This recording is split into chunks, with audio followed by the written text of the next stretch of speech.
BDA ಆಡಳಿತ ಮಂಡಳಿ ಸದಸ್ಯರನ್ನ ಸೇಫ್ ಮಾಡ್ತಾ ಇರೋರು ಯಾರು ಅನ್ನೋ ಪ್ರಶ್ನೆ. ಒತ್ತುವರಿದಾರರ ಬೆನ್ನಿಗೆ ನಿಂತ ಪುಟ್ಟಸ್ವಾಮಿ ಗೌಡ ವಿರುದ್ಧ ಕ್ರಮ ಯಾಕಿಲ್ಲ?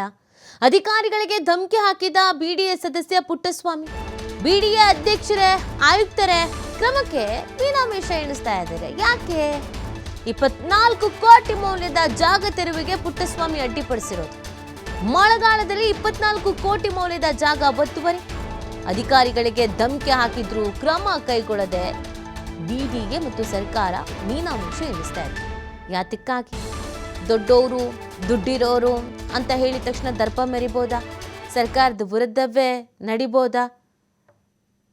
24 ಕೋಟಿ ಮೌಲ್ಯದ ಜಾಗವನ್ನು ತೆರವು ಮಾಡಿಸೋದಕ್ಕೆ ಯಾಕೆ ಇಷ್ಟು ರೋಷಾವೇಶ?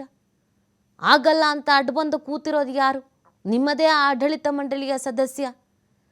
ಆಡಳಿತ ಮಂಡಳಿಯ ಸದಸ್ಯನಾಗಿ ತೆರವು ಮಾಡಿಸೋ ಕೆಲಸ ಮಾಡೋದು ಬಿಟ್ಟು ತೆರವು ಮಾಡೋದಕ್ಕೆ ಬಂದೋರ ಮೇಲೆ ಈ ರೇಂಜ್ನಲ್ಲಿ ದರ್ಪ ಯಾತಕ್ಕಾಗಿ ಸ್ವಾಮಿ? ಇದರಲ್ಲಿ ಎಷ್ಟು ಪಾಲಿದೆ? 24 ಕೋಟಿ ಮೌಲ್ಯದ ಜಾಗ ಅಂತ ಹೇಳಿದ ಮೇಲೆ ಸರ್ಕಾರಕ್ಕೆ ಎಷ್ಟು ಲಾಸ್ ಹೇಳಿದು ಅಂತ ಒತ್ತುವರಿ ಮಾಡ್ಕೊಂಡು ಕೂತಿದ್ರೆ ಯಾಕೆ ಆ್ಯಕ್ಷನ್ ಆಗ್ತಾ ಇಲ್ಲ? ಯಾಕೆ ಸುಮ್ಮನೆ ಇದ್ದೀರಾ? ಯಾಕೆ ಕೈಕಟ್ಟು ಕೂತಿದ್ದೀರಾ? ಅಧಿಕಾರಿಗಳಿಗೆ ಧಮಕಿ ಹಾಕೋ ಕೆಲಸ ಆಗಿದೆ. ನಿಮ್ಮದೇ ಸದಸ್ಯ, ಬಿಡಿಎಯಲ್ಲಿ ಸದಸ್ಯನಾಗಿರೋದು ಇವರು. ಯಾರ ಪರವಾಗಿ ಕೆಲಸ ಮಾಡ್ತಾ ಇದ್ದಾರೆ? ಯಾರ ಸ್ವಾಹಿತಾಸಕ್ತಿಯನ್ನು ಕಾಪಾಡ್ಕೊಳ್ತಾ ಇದ್ದಾರೆ? ಒಂದೆರಡಲ್ಲ, 24 ಕೋಟಿ ಮೌಲ್ಯದ ಜಾಗ ಪುಕ್ಷಟ್ಟೆ ಯಾವನೋ ಬಂದು ಒತ್ತುವರಿ ಮಾಡ್ಕೊಂಡ್ರೆ ಬಿಟ್ಬಿಡ್ತೀರಾ ನೀವು? ಇದನ್ನು ಕೇಳಕ್ಕೆ ಹೋಗಿದ್ದಕ್ಕೆ ನಿಮ್ಮದೇ ಸದಸ್ಯರು ಅಡ್ಡ ಬರ್ತಾರೆ ಅಂತಂದರೆ ಯಾಕೆ ಹಂಗೆ? ಇದು ಪ್ರಶ್ನೆ ಆಗ್ತಾ ಇರೋದು. ಸಾರ್ವಜನಿಕರು ಯಾಕೆ ಇಲಾಖೆಗಳ ಮೇಲೆ, ಸರ್ಕಾರಗಳ ಮೇಲೆ, ಅಧಿಕಾರಿಗಳ ಮೇಲೆ ವಿಶ್ವಾಸವನ್ನು ಕಳ್ಕೊಳ್ತಾರೆ ಅಂದರೆ ಇದೇ ಕಾರಣಕ್ಕೆ.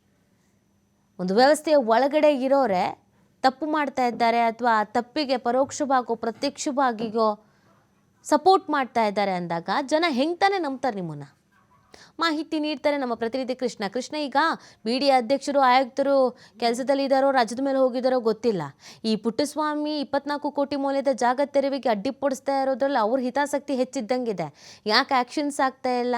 ಏನು ಮೆಸೇಜ್ ಪಾಸ್ ಆಗ್ತಾ ಇದೆ ಇದು? ಸರ್ಕಾರದ ಮಟ್ಟದಲ್ಲಿ ಯಾರೇ ಕರ್ತವ್ಯ ಲೋಪ ಮಾಡಿದ್ರು ಅವರ ಮೇಲೆ ಕ್ರಮವನ್ನು ತೆಗೆದುಕೊಳ್ಳುವಂತ ಅಧಿಕಾರ ಆಯಾ ಇಲಾಖೆ ಮುಖ್ಯಸ್ಥರಿಗಿದೆ. ಆದ್ರೆ ಪುಟ್ಟಸ್ವಾಮಿ ಗೌಡ ವಿರುದ್ಧ ಸರ್ಕಾರ ಯಾಕೆ ಕ್ರಮ ತೆಗೆದುಕೊಳ್ಳುವಂತ ಪ್ರಯತ್ನ ಮಾಡ್ತಾ ಇಲ್ಲ ಅನ್ನೋದು ಸಾಕಷ್ಟು ಅನುಮಾನ ಕಾಡ್ತಾ ಇದೆ. ಇದು ಸಂಬಂಧಪಟ್ಟಂತೆ ಬಿಡಿಎ ಆಯುಕ್ತರಾದಂತ ಮಣಿವಣ್ಣ ಸಹ ಇದು ಸಂಬಂಧಪಟ್ಟಂತೆ ಮಾತಾಡುವಂತ ಪ್ರಯತ್ನ ಆಗ್ತಾ ಇಲ್ಲ. ಬಿಡಿಎ ಅಧ್ಯಕ್ಷರಾದಂತ ಯಾರೀಸ್ ಅವರು ಕೂಡ ಇದು ಸಂಬಂಧಪಟ್ಟಂತೆ ಪ್ರತಿಕ್ರಿಯೆ ಕೊಡುವಂತ ಪ್ರಯತ್ನ ನಡೀತಾ ಇಲ್ಲ. ಜೊತೆಗೆ ಸರ್ಕಾರವೇ ನೇಮಕ ಮಾಡಿರುವಂತ ಒಬ್ಬ ಸದಸ್ಯರ ಮೇಲೆ ಕ್ರಮ ತೆಗೆದುಕೊಳ್ಳಕ್ಕೆ ಸರ್ಕಾರ ಮೀನಾಮೇಷ ಎಣಿಸುವಂತ ಪ್ರಯತ್ನವನ್ನ ಮಾಡ್ತಾ ಇದೆ. ಯಾಕಂದ್ರೆ ಬಿಡಿಎದಲ್ಲಿ ಒಬ್ಬ ಸದಸ್ಯರನ್ನ ನೇಮಕ ಮಾಡಿರೋದು ಬಿಡಿಎ ಹಿತಾಸಕ್ತಿಯಿಂದ, ಬಿಡಿಎ ಕ್ಷೇಮಾಭಿವೃದ್ಧಿಗಾಗಿ, ಬಿಡಿಎ ಅಭಿವೃದ್ಧಿಗಾಗಿ. ಆದ್ರೆ ಬಿಡಿಎ ಸದಸ್ಯರು ಭೂಗಳರ ಪರವಾಗಿ ಕೆಲಸ ಮಾಡ್ತಾ ಇದ್ರು ಕೂಡ ಸರ್ಕಾರ ಕಣ್ಮುಚ್ಕೊಂಡು ಕುಳಿತುಕೊಂಡಿದೆಯಾ ಅನ್ನೋ ಅನುಮಾನ ಕಾಡ್ತಾ ಇದೆ. ಯಾಕಂದ್ರೆ ಬಿಡಿಎ ಬೆಂಗಳೂರು ನಗರಾಭಿವೃದ್ಧಿ ಸಚಿವರ ಅಧೀನದಲ್ಲಿ ಬರದೇ ಇದ್ರು ಅದರ ಉಸ್ತುವಾರಿಯನ್ನ ರಾಜ್ಯದ ಮುಖ್ಯಮಂತ್ರಿಗಳಾದ ಡಿ.ಕೆ. ಶಿವಕುಮಾರ್ ಕೂಡ ಒತ್ಕೊಂಡಿದ್ದಾರೆ. ಡಿ.ಕೆ. ಶಿವಕುಮಾರ್ ಅಧೀನದ ವ್ಯಾಪ್ತಿಯಲ್ಲಿ ಇದ್ರೂ ಸಹ ಯಾಕೆ ಪುಟ್ಟಸ್ವಾಮಿ ಗೌಡರ ವಿರುದ್ಧ ಇಲ್ಲಿವರೆಗೂ ಕ್ರಮ ತೆಗೆದುಕೊಳ್ಳುವಂತ ಪ್ರಯತ್ನವನ್ನ ಮಾಡ್ತಾ ಇಲ್ಲ? ಯಾಕಂದ್ರೆ ಒಬ್ಬ ಇಂಜಿನಿಯರ್ಗೆ ದಬ್ಬಾಳಿಕೆ ಮಾಡ್ತಾರೆ, ದೌರ್ಜನ್ಯ ಮಾಡ್ತಾರೆ, ಅವರ ಮೇಲೆ ಹಲ್ಲೆ ಮಾಡುವಂತ ಪ್ರಯತ್ನಗಳು ನಡೀತಾ ಇದೆ ಅಂದ್ರೂ ಕೂಡ ಸರ್ಕಾರ ಎಲ್ಲೇ ಒಂದ್ ಕಡೆ ಆ ಪುಟ್ಟಸ್ವಾಮಿ ಗೌಡರ ಪರವಾಗಿ ನಿಂತಿದೆ ಅನ್ನೋದು ಕೂಡ ಇಲ್ಲಿ ಸಾಬೀತಾಗ್ತಾ ಇದೆ. ಯಾಕಂದ್ರೆ ಮಳೆಗಾಲದಲ್ಲಿ ಕಳೆದ ಕೆಲ ದಿನಗಳ ಹಿಂದೆ 24 ಕೋಟಿ ಮೌಲ್ಯದ ಜಾಗದ ಒತ್ತುವರಿಗೆ ಹೋದಂತ ಸಂದರ್ಭದಲ್ಲಿ ಇಂಜಿನಿಯರ್ ಮೇಲೆ ದಬ್ಬಾಳಿಕೆಯನ್ನು ಮಾಡುವಂತ ಪ್ರಯತ್ನವನ್ನ ಮಾಡಿದ್ದಾರೆ. ಅಧಿಕಾರಿಗಳಿಗೆ ಧಮಕಿಯನ್ನ ಹಾಕಿದ್ದಾರೆ. ನೀವು ಯಾಕೆ ಬಂದ್ರೆ JCB ತಕೊಂಡು ಅನ್ನೋದನ್ನ ಮಾತುಗಳನ್ನ ಹೇಳುವಂತ ಪ್ರಯತ್ನವನ್ನ ಮಾಡ್ತಾ ಇದ್ದಾರೆ. ನಿಯಮದ ಪ್ರಕಾರ ಯಾವುದೇ ಒತ್ತುವರಿ ಜಾಗಕ್ಕೆ ತೆರಳು ಅಧಿಕಾರಿಗಳಿಗೆ ಏನಾದ್ರು ಕೆಲಸ ಮಾಡಿದ್ರೆ ಕಾನೂನಲ್ಲಿ ಅವಕಾಶ ಇದೆ. ಯಾವ ಅಧಿಕಾರಿ ಯಾವ ಸದಸ್ಯ ಅಡ್ಡಿ ಮಾಡಿದ್ರೆ ಅವರ ಮೇಲೆ FIR ಮಾಡುವಂತ ಪ್ರಯತ್ನ ಕೂಡ ಆಗ್ಬೇಕಾಗಿತ್ತು. ಆದ್ರೆ ಇಲ್ಲಿವರೆಗೂ ಬಿಡಿಎಯಿಂದಾಗ್ಲಿ ಸರ್ಕಾರದ ಮಟ್ಟದಿಂದಾಗ್ಲಿ ಪುಟ್ಟಸ್ವಾಮಿ ಗೌಡ ವಿರುದ್ಧವಾಗಿ FIR ಮಾಡುವಂತ ಪ್ರಯತ್ನ ಮಾಡ್ತಾ ಇಲ್ಲ. ಇಲ್ಲಿ ಸ್ಪಷ್ಟ ಗೊತ್ತಾಗ್ತಾ ಇದೆ, ಪುಟ್ಟಸ್ವಾಮಿ ಗೌಡರನ್ನ ರಕ್ಷಣೆ ಮಾಡುವಂತ ಪ್ರಯತ್ನ ಸರ್ಕಾರದ ಮಟ್ಟದಲ್ಲಿ ನಡೀತಾ ಇದೆ, ಬಿಡಿಎ ಮಟ್ಟದಲ್ಲಿ ನಡೀತಾ ಇದೆ, ಬಿಡಿಎ ಅಧ್ಯಕ್ಷರ ಮಟ್ಟದಲ್ಲಿ ನಡೀತಾ ಇದೆ ಅನ್ನೋದು ಕೂಡ ಇಲ್ಲಿ ಮೇಲ್ನೋಟಕ್ಕೆ ಗೊತ್ತಾಗ್ತಾ ಇದೆ. ಯಾಕಂದ್ರೆ ಯಾವುದೇ ಒಂದು ಸಾರ್ವಜನಿಕ ಸ್ವತ್ತನ್ನ ಅಲ್ಲಿ ರಕ್ಷಣೆ ಮಾಡಬೇಕಾದಂತ ಜವಾಬ್ದಾರಿ ಎಲ್ಲರ ಕರ್ತವ್ಯ ಕೂಡ ಆಗಿರುತ್ತೆ. ಸಾರ್ವಜನಿಕರ ಕರ್ತವ್ಯ ಕೂಡ ಆಗಿರುತ್ತೆ. ಅಧಿಕಾರಿಗಳ ಮಟ್ಟದಲ್ಲಿ ರಕ್ಷಣೆ ಆಗಬೇಕು. ಜೊತೆಗೆ ಸರ್ಕಾರವೇ ನೇಮಕ ಮಾಡಿರುವಂತ ಒಬ್ಬ ಬಿಡಿಎ ಸದಸ್ಯನ ಮೂಲಕವೂ ಕೂಡ ಅದರ ರಕ್ಷಣೆ.